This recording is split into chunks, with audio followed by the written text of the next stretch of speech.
Shiva Gill, programme current affairs with Shiva Gill के साथ। आजकल जो हम प्रोग्राम्स कर रहे हैं that is basically about pulse of trade के जो हमें एक बूस्ट एक स्लाइड सा इंक्रीज नज़र आया पाकिस्तान की एक्सपोर्ट्स में, which is counted as according to the national data collecting agency that is 2.1% of the whole exports. So इतना सा जो हमें रेज मिला है उसके पीछे वो पाकिस्तान के लिए कितना मस्बत है और उसमें जो है जी बेहतरी किस तरह से लाई जाएगी, और हमारा आज का जो फोकस और जो हमारे पैनलिस्ट हमारे साथ मौजूद हैं उनसे हम बात ये करेंगे कि इसकी सस्टेनेबिलिटी को हम किस तरह देखते हैं। बिकॉज अभी तो हमारे पास एज है कि भारत और बांग्लादेश और हमारे कुछ और हमसाया ममालिक जो हैं उनकी एक्सपोर्ट्स पे बैन है। So we are getting an edge, that's a one factor and they are other factors as well. सो वो डिस्कस करेंगे और देखते हैं कि इसमें हम इसको सस्टेन किस तरह करेंगे, और फिर पाकिस्तान के पास और कौन कौन से मेन बिजनेस हैं as we are an agriculture country. Agriculture के पॉइंट ऑफ व्यू से इंफॉर्मेशन टेक्नोलॉजी में हम कहाँ खड़े होते हैं और किस तरह से बेहतरी ला सकते हैं, इन चीज़ों का डिस्कस करेंगे और देखेंगे कि एक जो जुबान हर जुबान पे बात चल रही है दैट इज़ ट्रेड डेफिसिट जी, trade deficit. So we gonna discuss that. आपको सबसे पहले मैं मिलवाती हूँ जो हमारे आज के पैनलिस्ट हमारे साथ मौजूद हैं। सुहेल लशारी साहब, फॉर्मर प्रेसिडेंट LCCI, और दूसरे हमारे जो आज के मेहमान मौजूद हैं वो जी चेयरमैन हैं अल-हाद टाउनशिप इंडस्ट्रीज एसोसिएशन के वसीम चावला साहब। So welcome to both of you sir. Thank you. मैं शुरू करती हूँ लाशारी साहब से। सर सुहेल लाशारी साहब से पूछेंगे, सर आपकी गहरी नज़र होती है जो लोग हमारे इकोनॉमी या इकोनॉमिकल स्टडी और इससे रिलेटेड नहीं है इकोनॉमिक्स से, उनके लिए ट्रेड डेफिसिट है क्या, जो बड़ा आजकल सारे लोग बड़ा उसका शोर मचाया हुआ है। So what is trade deficit और कितनी तरक्की कर ली हमने ये। बिस्मिल्लाहिर्रहमानिर्रहीम। मेरे ख्याल में आपका सवाल इसी मौजू है कि जो लोग आम लोग जिनका ताल्लुक इकॉनमी से नहीं है और वो इस मंत्रा को सुन के सोच रहे होंगे कि ट्रेड क्या हो गया है, तो दरअसल इसको बड़ी मैं सिंपल पढ़ाई में बयान करता हूँ कि जैसे एक घर हो और वो 100 रुपया कमा रहा हो और 200 रुपया खर्च कर रहा हो, तो वो जो डेफिसिट होता है फिर वो कहीं ना कहीं से लोन लेके पूरा करता है और अपने घर का सिलसिला चलाता है। तो मुल्क के लिए भी ऐसा ही है कि जब आपकी लोकल प्रोडक्शन, लोकल जो आपकी एक्सपोर्ट होती है वो एक्सीड कर नहीं करती, मतलब कम होती है आपकी इंपोर्ट से, तो फिर आप किसी न किसी तरीके से रेवेन्यू इकट्ठा करने की कोशिश करते हैं और उसमें ऑब्वियसली आपको लोन लेना पड़ता है, और फिर लोन भी ऐसी एजेंसियों से लेना पड़ जाता है कि जो बड़ी सख्त शराइत से आपको लोन देती है। असल बात ये है कि ये जो ट्रेड डिफिसिट होता है इस वक्त अगर आप 120 मुल्कों की बात करें तो उसमें सिर्फ 60 मुल्क ऐसे हैं जिनकी ट्रेड डिफिसिट पॉजिटिव है। जो ट्रेड डिफिसिट नेगेटिव होता है जो मैंने आपसे पहले जिक्र किया है। अब बात ये होती है कि ये जब आप लोन भी लेते हैं तो जब तक आपकी प्रूडेंट इन्वेस्टमेंट्स ना हो, क्योंकि वो पैसा अगर आप नॉन रेवेन्यू जनरेटिंग प्रोजेक्ट्स पे लगाएंगे तो ऑब्वियसली फिर आपको वो लोन देना वापस मुश्किल हो जाता है। तो वो शराइत ऐसी होती हैं कि आप किसी भी ऐसे प्रोजेक्ट पे खर्च नहीं कर सकते, लाइक डैम्स, कि आप डैम बनाएंगे तो आपको अल्टीमेटली बिजली भी मिलेगी, पानी भी मिलेगा और उससे पैसे भी जनरेट होंगे। उन इस किस्म की प्रोजेक्ट्स में वो आप लोन के पैसे नहीं कर सकते, या फिर आप बॉन्ड्स जनरेट करें ताकि उधर से रेवेन्यू आए, वो भी नहीं आप कर सकते। सो इसके और भी बड़े तरीके हैं कि, और दूसरी जो मैं अहम बात यहाँ पे करना चाह रहा हूँ वो ये है कि ट्रेड डिफिसिट जो होता है वो आप ऐसे ही समझें कि जैसे आप गिर गए और आपने उठना है, और वो इनकरेजमेंट होती है कि आप टू डू मोर, कि आपने जैसे सस्टेनेबिलिटी की भी बात की है, तो वो सस्टेनेबिलिटी एक साल से दूसरे साल के कंपैरिजन से आप नहीं कर सकते। पिछले साल से जैसे अब पाकिस्तान की 2.1 ग्रोथ हुई है पिछले साल के फैक्ट्स, तो that growth is a very minor growth. It is. ठीक है, encouraging जरूर है, but that doesn't mean कि भी हम उस पे तालियां बजाएं। और उसमें सिर्फ फैक्टर्स भी बड़े इन्वॉल्व हैं। जी, ऑब्वियसली Yeah. देखिए बात यही मैं ऑफ द कैमरा भी यही कर रहा था कि Sure. एक चीज कोई भी हो हम्म, जैसे अभी हमारे हम मुल्क में टेक्सटाइल का बहुत ढोल पीटा जा रहा है, ओके गुड इनफ, मगर इस पे सारी इकॉनमी डिपेंड नहीं कर सकती और हमें डिवर्सिफाई और मुख्तलिफ जरिए ढूंढने हैं जो हम पिछले 25-30 सालों से एक ही बास्केट में चंद ही एक्सपोर्टेबल आइटम्स लेके बैठे हुए हैं।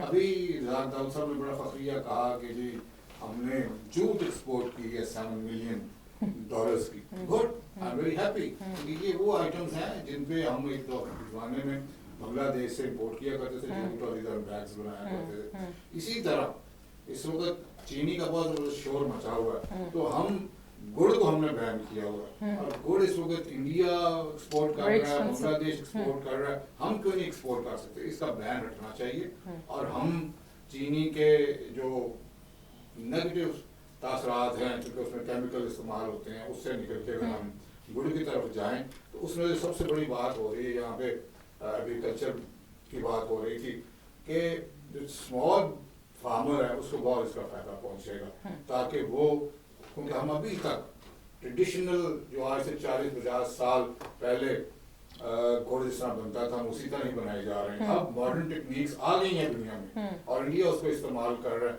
तो हमें वो मशीनरी इंपोर्ट करनी चाहिए। बहरहाल ये बदकिस्मती है कि हम हर चीज़ इंपोर्ट ही करके चलते हैं और हम खुद अपनी कोई इनोवेशन क्रिएटिविटी नहीं दिखाते, क्योंकि हमें अब इस दौर में दिखानी पड़ेगी।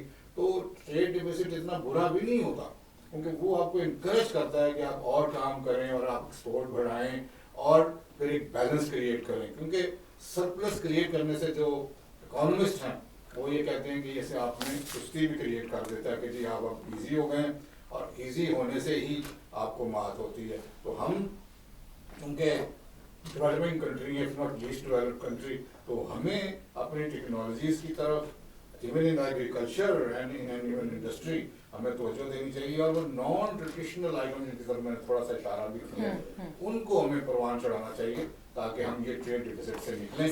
मगर फिर मैं रिपीट करता चलूँ कि ट्रेड डिफिसिट इतनी बुरी बात नहीं है अगर आप इसको पॉजिटिवली लें और इस पे काम करें। और फिर ये पाकिस्तान में जब तक 7 से 8% GDP growth at least for 10 to 20 years नहीं होती तो ये जो गुर्बत की आप बात करते हैं वो नहीं जा सकती। और जब भी आप गुर्बत की बात करेंगे तो आप समझें अगर गुर्बत की शिकायत कर रहे हैं तो फिर आप सिस्टम की शिकायत कर रहे हैं। So what is good deficit and what is bad deficit? इसके positive और negatives क्या हैं सर? देखिए मैंने पहले बताया ना कि पॉजिटिव तो यही है जो मैंने पहले अर्ज जी जी कि आप ये इनकरेज करते हैं कि आप समझते हैं और आपके पास बहुत सा गैप होता है कि आप करें।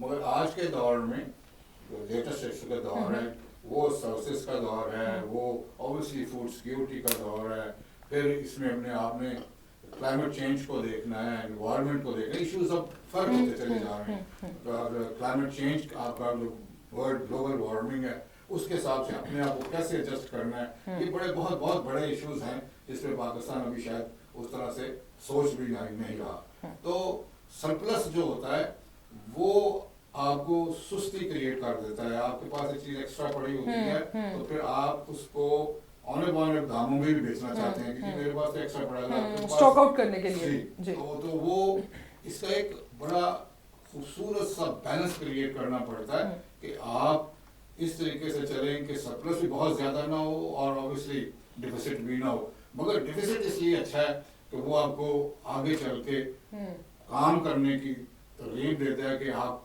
काम करें। मगर बदकिस्मती से हम लोग जो हैं बड़े अरसे दराज से सिर्फ इंपोर्ट पे डिपेंड करते हैं। इंपोर्ट भी बुरी चीज़ नहीं है क्योंकि जब इंपोर्ट कम होती है तो समझें कि आपकी आउटपुट कम हो रही है क्योंकि आपने अक्सर जो रॉ मटेरियल्स हैं वो इंपोर्ट करने, जब रॉ मटेरियल इंपोर्ट होगा वैल्यू एडिशन होगी तो ऑब्वियसली सारे काम जो वेल्थ का रोलिंग है वो शुरू होगी। तो इसका ये मतलब नहीं है कि अगर इंपोर्ट हो रही है तो वो बुरी हो रही है। हाँ, जो इंपोर्ट फिनिश प्रोडक्ट्स की है उसके थोड़ा सा कंट्रोल रखें और लग्जरी आइटम जिसको हम कहते हैं उस पे कंट्रोल रखें, फिर वो लग्जरी आइटम जो है वो पाकिस्तान में बनाना शुरू करें। वो पैरेलल प्रोडक्शन भी तो चाहिए ना। नॉट प्रोड्यूस्ड इन पाकिस्तान, अगर आप उसको लग्जरी कहते हैं। आपकी कारें हैं, आपकी और बहुत सी चीजें हैं जो किसी हद तक local. So many food items, हम किसी भी सुपरमार्केट पे चले जाएं तो फूड आइटम्स इतनी है जो कि अननेसेसरी है, बट हमारे पास प्रोडक्शन उसकी अगर हो या फिर हम उसी के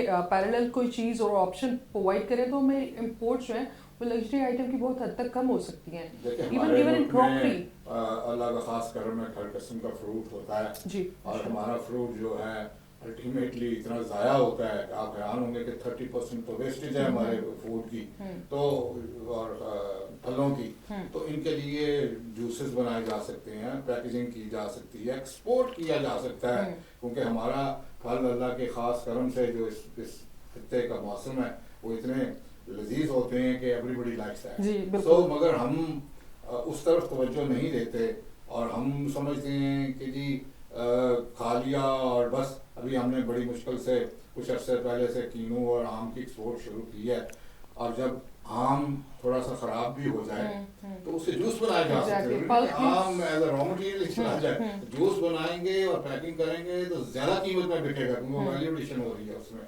तो इस तरह की चीजें पाकिस्तान में, देखिए सबसे बड़ी बात यही है कि अगर तक इस मुल्क में ease of doing business, freedom of doing business और उसके साथ साथ रिफॉर्म्स नहीं आती कि पाकिस्तान को एक ऐसा मुल्क बनाया जाए कि जहाँ पे हर बंदा हर काम कर सके और फ्रीली कर सके, तब तक, और इसमें ऑब्वियसली टैक्सेशन भी शामिल है कि हम इतने प्रूडेंट टैक्सेस लगाएं कि हुकूमत को भी पैसा मिले, अवाम भी खुश रहे। दरअसल बात ये है कि जो बिजनेस कम्युनिटी है और वो कमाऊ बूत है सारे मुल्क का, उसको एक पेज पे नहीं लाया जाता, उसके साथ स्टेक होल्डर्स के साथ मशवरे नहीं किए जाते और स्टेक होल्डर्स को उस तरह से इज्जत नहीं दी जाती। और अगर हुकूमत बहुत सी चीज़ों पे बहुत से इदारों के साथ कहती है जी हम एक पेज पे हैं, मगर जब तक वो बिजनेस कम्युनिटी के साथ एक पेज पे नहीं आएंगे जिसमें टैक्सेशन भी शामिल है, प्रोडक्शन भी शामिल है और ईज ऑफ डूइंग बिजनेस भी शामिल है, तो तभी फिर जो है ना एक पेज पे होके तो काम किया जा सकता है। बिल्कुल ऐसा ही है। और हमारे जो दूसरे मेहमान मौजूद हैं वसीम चावला साहिब, वो जी LTIA के अभी रिसेंट चेयरमैन भी हैं और टेक्सटाइल का पर्सनल टेक्सटाइल की इंडस्ट्री से रिलेटेड है। उनका बिजनेस जो है, उनकी बिजनेस लाइन जो है that is about textiles. So क्योंकि हम लोग एक नया ट्रेंड देख रहे हैं, that trend is that this is a restoration of economical activities. So Waseem Chawla साहब की ज़ुबानी सुनते हैं कि ये जो ट्रेड डेफिसिट वाइडन हुआ है 9.7 बिलियन US डॉलर तक, आप इसको कैसे देखते हैं? टेक्सटाइल इंडस्ट्री फोकस कहा जा रहा है, so please share your word with us. Thank you Shiba, आपने बहुत इम्पोर्टेंट टॉपिक के लिए मुझे मदऊ किया है। अब देखना ये है, ये जो थोड़ा सा बेहतर हुआ है, आपका $2 बिलियन की एक्सपोर्ट बेहतर हुई है, देखना ये है क्या ये कांस्टेंट है या ये एक टेम्परेरी फेज है। मेरा ख्याल है इसमें बहुत सारे फैक्टर हैं। कोविड के बाद बांग्लादेश और इंडिया की जो एक्सपोर्ट कम हुई है, इसमें इसका बहुत बड़ा अमल दखल है। देखें हमारी जो कॉटन की क्रॉप है वो बहुत कम है और हमारे पास ऑर्डर है, हम उसको मीट नहीं कर पा रहे क्योंकि हमारे पास कॉटन ही नहीं है। तो टेक्सटाइल की जो एक्सपोर्ट है सिर्फ जो है वो एग्रीकल्चर के साथ भी लिंक है। अगर आपका एग्रीकल्चर नहीं प्रमोट हो रहा तो आप एक्सपोर्ट कैसे ज्यादा बेहतर कर पाएंगे। और इसके अलावा आप देखें कि हमने सिर्फ सारा फोकस जो है वो टेक्सटाइल के ऊपर किया है, बहुत सारे बाकी सेक्टर्स हैं जो हम जिसको नहीं देख पा रहे हैं। इसमें जैसे आपको लशारी साहब ने बताया, IT है, हमारी वेजिटेबल और फ्रूट्स हैं उनकी प्रोसेसिंग नहीं हम कर पा रहे। इसके अलावा और बहुत सारे फार्मास्यूटिकल है, उसकी हमारी जो है एक्सपोर्ट नहीं बढ़ी है।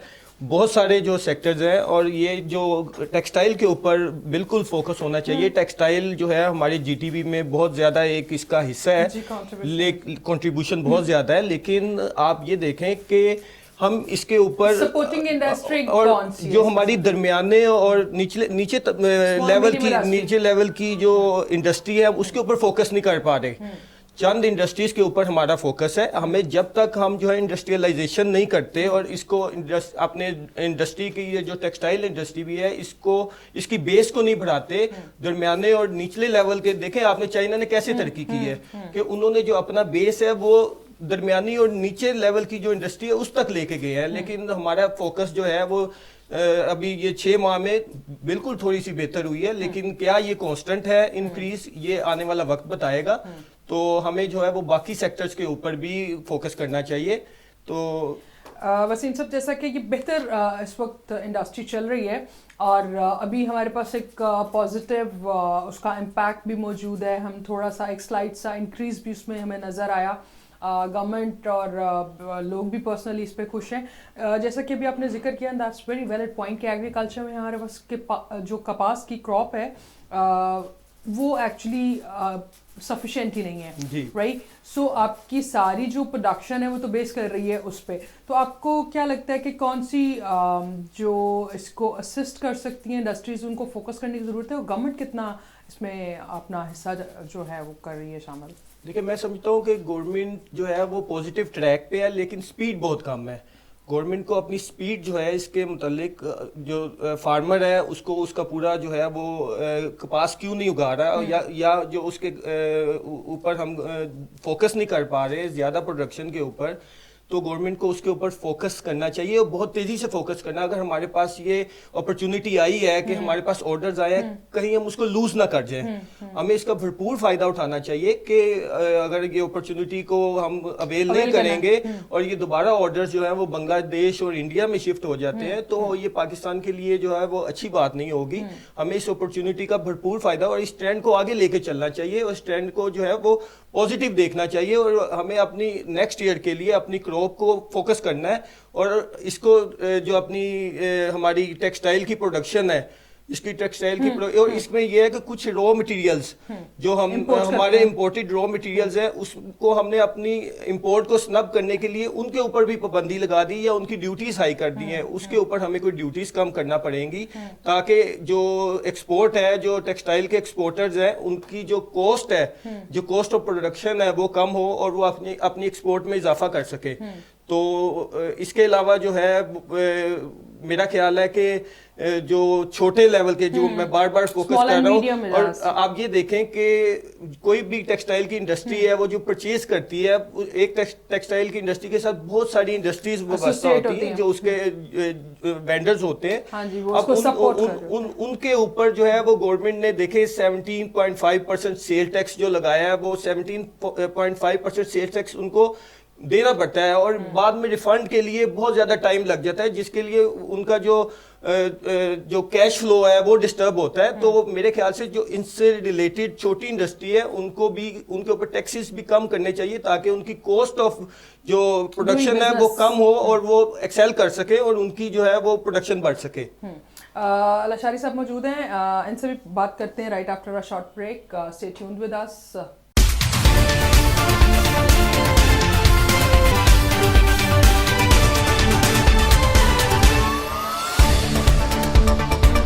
Welcome back after the break. Break पे जाने से पहले जी बात हो रही थी कि हम अपने जो इंडस्ट्री का इस वक्त ऑर्डर्स मिले हैं कुछ और बिजनेस में बेहतरी नज़र आई है टेक्सटाइल, बट उसकी सपोर्टिंग जो इंडस्ट्रीज़ हैं जैसे रॉ मटेरियल्स और निटिंग, वीविंग एंड सो उनको भी सपोर्ट करने की बहुत ज़रूरत है। और एग्रीकल्चर पे क्योंकि हमें कपास की बेसिक ज़रूरत है तो उस पर भी फोकस करने की ज़रूरत है। बट उसके साथ साथ मैं पूछूंगी लशारी साहब से कि सर कौन से ऐसे फैक्टर्स हैं जो बेसिकली इस को ट्रेड डेफिसिट को बेसिकली इफेक्ट करते हैं and how does it work? देखिए, मैं चंद आपको इशारे बता देता हूँ कि जो फैक्टर्स हैं जो अफेक्ट करते हैं बैलेंस ऑफ ट्रेड को। सबसे पहले तो ये कॉस्ट ऑफ प्रोडक्शन आपके अंदरूनी मुल्क में क्या है, एट होम आप किस चीज को किस कीमत पे प्रोड्यूस कर रहे हैं। अगर वो कीमत अच्छी है तो आप फिर एक्सपोर्ट कर सकते हैं, and this will result in the effect of balance of trade. Cost of available raw material आपके पास क्या है, अगर आपने बाहर से लेना है, यहाँ से लेना है, और अदर इनपुट्स जो है रॉ मटेरियल के साथ साथ। और इसमें सबसे बड़ी बात यही है कि करेंसी रेट फ्लक्चुएशन जो है ना जी, फॉरेन एक्सचेंज मैनेजमेंट जो है, ये बड़ी जरूरी है, क्योंकि dollar is ruling the entire exchange. तो उसमें हमें ये देखना है कि जी हम डॉलर की मैनेजमेंट कैसे कर रहे हैं। ऑल्दो जो इकोनॉमिस्ट हैं फेडरिक बर्नर्ड, उन्होंने ये कहा कि जी एक ग्लोबल बैंक होना चाहिए, not the IMF, global bank. उसका मतलब ये कि they should have their own currency. ये तो करेंसी किसी मुल्क की है, डॉलर की। तो उसने पूरी इस पे थ्योरी दी हुई है कि फिर वो कैसे प्रोजेक्ट्स को लोन करें और कैसे मुल्कों को लोन करें। सो मेरा भी अपना ज़ाती ख्याल यही है कि मैं शायद आपके कल प्रोग्राम में पहले भी कह चुका था और अब मैंने उसको पढ़ा कि भाई एक ग्लोबल बैंक होना चाहिए और nothing to do with dollar, उनकी अपनी करेंसी होनी चाहिए और फिर वो आगे काम करें। और इसी तरह हमने देखना है कि टैक्सेस क्या हैं और हमें रिस्ट्रिक्शन ऑन प्रोडक्शन, जैसे मैंने फ्रीडम ऑफ वर्क की बात की थी, वो रिस्ट्रिक्शंस क्या क्या हैं। फिर नॉन टैरिफ बैरियर्स होते हैं, एनवायरनमेंट, हेल्थ और सेफ्टी के इश्यूज हैं। और फिर होता है कि आप कुछ चीज़ें नहीं बना सकते, inability to produce certain goods, कि आपके मुल्क में जहाज नहीं बन सकते हैं, तो ऑब्वियसली फिर आपको इंपोर्ट करने पड़ते हैं, या तेल आपके पास नहीं है एंड थिंग्स ऑफ लाइक। और उसके साथ साथ क्वालिटी बड़ी ज़रूरी है कि आप किस किस्म की क्वालिटी की प्रोड्यूस कर रहे हैं और क्या आपके फॉरेन गुड से मुकाबला है उसका कि नहीं है, वो चीप है कि नहीं है। और फिर आपके जो वेजेस हैं वो दूसरे मुल्कों से कम है exactly, और प्राइस कंपैरिजन के कैपिटल कॉस्ट और आप सब्सिडीज क्या देते हैं। सिर्फ पाकिस्तान सब्सिडीज नहीं देता, सारे मुल्क मुल्क देते हैं। और इसी तरह जैसे मैं पहले बात कर रहा था कि हम IMF के पास चले जाते हैं जो कि वो कोई हमें ऐसी मतलब ऐसी कोई साउंड इन्वेस्टमेंट नहीं करने देते, मगर उसके बावजूद जो हम इंफ्रास्ट्रक्चर भी डेवलप करते हैं, जैसे हमने मोटरवे बनाया, एयरपोर्ट बनाते हैं, हॉस्पिटल्स हैं, और इसी तरह हम जो पब्लिक हेल्थ की चीज़ें हैं, एजुकेशन की अगर हम मज़ीद हाई कंसंट्रेशन हाईटेक एजुकेशन की तरफ ज़्यादा जाता हूँ, ताकि इस वक्त दौर हाईटेक का है कि हम ABC तो पढ़ा रहे हैं, बड़ी अच्छी कर रहे हैं, बड़े स्कूल्स हैं, मगर हमें फिर वो चाहिए। तो ये जब हम लोन लेके भी हम पर डिफिसिट भी क्रिएट हो जाता है, तो ये अल्टीमेटली जैसे आपने सस्टेनेबिलिटी की बात की थी, in the long term and even in mid term ये आपको फायदा पहुंचाते हैं। जिस जगह से आपकी सड़क गुजर जाती है, उसकी जमीन की कीमत बढ़ जाती है, वहाँ आम तरफ शुरू हो जाती है, और जहाँ इंसान आना जाना शुरू हो जाता है वो जगह आबाद हो जाती है और इंक्रीज होते हैं उसके प्राइसेस, बहुत ज्यादा ऐसी चीजें होनी शुरू हो जाती हैं। तो ये चीजें हमें देखनी पड़ेगी कि भाई हम ये ना समझें कि जी जैसे मैंने पहले भी कहा कि ट्रेड डिफिसिट अगर नेगेटिव है तो वो शायद को बहुत बड़ा इम्पैक्ट करता है। तो मुझे उम्मीद है कि ये जो मैंने चीज़ें आपको बताई हैं, इसमें ऑब्वियसली कॉस्ट की जो बात की है, 2003 से हमने बिजली बड़ी महंगी खरीदनी शुरू कर दी, हमने महंगी बनानी शुरू कर दी, वो बहुत बड़ा इफेक्ट है हमारी कॉस्ट ऑफ प्रोडक्शन में कि जी हमारे पास बिजली होने के बावजूद ट्रांसमिशन नहीं उसकी हो सकती। so many factors। सब फॉरेन रेमिटेंस जो हैं उनका कितना अमल दखल है इस चीज़ में? That is just a bonus. और मैं हैरान होता हूँ कि हुकूमत और बाकी के लोग इस बात पे तालियां बजा रहे हैं कि जी हमारा ट्रेड डेफिसिट जो है मंथ वाइज बेहतर हो रहा है और उसमें आधे से ज्यादा पैसे तो रेमिटेंस के हैं। So that remittance is not your earning for God's sake. देखो वो तो आपके एक्सपैट्रिएट्स आपको भेज रहे हैं, उसके 2-3 फैक्टर्स हैं। उसका फैक्टर कोरोना का भी है कि बंदे पिछले 3-4-6 महीनों से ट्रैवल नहीं कर रहे, तो वो जब ट्रैवल करते थे तो पैसे साथ लेके आते थे, अब उनको मजबूरन बैंकिंग ट्रांसफर करना पड़ा, जैसे ट्रैवलिंग शुरू होगी ये बात खत्म हो जाएगी। और हमें ठीक है वो एक हद तक हमें सपोर्टिव है, मगर we can't depend upon that, और हमें उससे खुशी भी इतनी नहीं होनी चाहिए कि जी हमारा ट्रेड डेफिसिट उससे कम हो रहा है। हमें अल्टीमेटली अपनी प्रोडक्शन पे जाना है, चाहे वो एग्रीकल्चर प्रोडक्शन हो, चाहे वो इंडस्ट्रियल प्रोडक्शन हो, और सर्विसेज को हम भूल जाते हैं इस वक्त। सर्विसेज के लोग सबसे ज़्यादा दुनिया में इसमें से वेल्थ क्रिएट किए बैठे हैं, और इंडिया भी हमारे से बहुत पहले है, और इंडिया में 4 बहुत बड़े हाउसेज हैं IT के। हमारे यहाँ एक भी बड़ा हाउस कोई नहीं है, एक आधा है भी तो वो मिड टियर का है हमारे पास। तो हमें उस तरफ तवज्जो देनी है, क्योंकि हमारे लोग कंप्यूटर के ऊपर काम करने के लिए मेरे ख्याल में इंडिया से किसी तरीके से कम नहीं है, तवज्जो नहीं है। देखिए सब चीज़ बैलेंस होती है पॉलिसीज के साथ। अभी तक मतलब कि EV की पॉलिसी आई है, उसकी समझ नहीं आ रही है, दूसरी पॉलिसीज आती हैं और फिर उनकी इम्प्लीमेंटेशन कोई नहीं होती है, सिर्फ बात करने से बात नहीं होती है। और कोई बड़ा एक मशहूर फिक्रा है कि अपॉर्चुनिटी एक चीज़ है, अमल एक चीज़ है, दोनों एक चीज़ें नहीं। आपका जितनी मर्जी अपॉर्चुनिटी हो, और अगर आप काम नहीं करेंगे तो Action speaks louder than words, yeah. क्योंकि मेरा भी मैं यहाँ अपनी बात खत्म करता हूँ ये Sure. कह के और आपको एक छोटा सा शेर सुना के कि शौक से वलवले तलब कर लें। अब जिसके शौक होता है ना वही वलवले तलब Yeah. करता है कि शौक से वलवले तलब कर लें जो नब तक किया अब आप कर कर लें या वेरी नाइस सर। वसीम साहब आपके इख्तितामी अल्फाज लेना चाहूँगी एज अ चेयरमैन। अभी आपने रिसेंटली ज्वाइन किया, आपको मुबारकबाद। एक बड़ी रिस्पॉन्सिबिलिटी भी है। कौन से दो चार काम जिनको आप फोकस करना चाहेंगे और वो हमारे लिए एक पॉजिटिव कदम पूरी बिजनेस कम्युनिटी के लिए, ख़ास तौर पर लाहौर टाउनशिप इंडस्ट्री के जो लोग हैं उनके लिए? जी, मैं आपको लाहौर टाउनशिप इंडस्ट्रीज एसोसिएशन का थोड़ा सा बता दूं। इसमें तमाम सेक्टर्स इंडस्ट्रीज मौजूद ठीक है। हैं, जिसमें टेक्सटाइल इंडस्ट्रीज, फूड से रिलेटेड इंडस्ट्रीज, फार्मास्यूटिकल्स और भी मुख्तलिफ डिफेंस से रिलेटेड बहुत सारी इंडस्ट्रीज मौजूद हैं। जो मेरा फोकस होगा कि वो उनको एक्सपोर्ट की तरफ जो है वो मोटिवेट किया जाए कि पाकिस्तान की एक्सपोर्ट बढ़ाई जाए। और उसके लिए जो मेनली जो बात है वो है R&D। हम लोग R&D पे नहीं तवज्जो दे रहे, Focus ही नहीं बिल्कुल है। भी R&D पे फोकस नहीं है। हम जो है वो कंपटीशन, इंटरनल कंपटीशन में फंसे हुए हैं और हम फोकस नहीं है। मेरा जो है वो सबसे बेसिक मकसद ये होगा कि हम एक्सपोर्ट को बेहतर करने के लिए यहाँ पे वर्कशॉप्स करें, उनको मोटिवेट करें ताकि पाकिस्तान के लिए बेहतरी हो। एक्सपोर्ट बढ़ेगी तो ट्रेड डेफिसिट जो है वो हमारा कम होगा और यही पाकिस्तान की तरक्की के लिए जो है यही एक राह है कि हम अपनी एक्सपोर्ट को बढ़ाएं। Thank you so much, Wasim Chawla साहब. Thank you so much, Lashari साहब. That's all for today. हम लोगों ने ट्रेड बैलेंस और ट्रेड डेफिसिट को थोड़ा सा डिस्कस किया. Definitely you'll be getting to know more about it, and we are prospective that we'll be developing more and we'll be increasing more of exports as much as possible. So अपना बहुत सा ख्याल रखिए. Stay safe, stay home.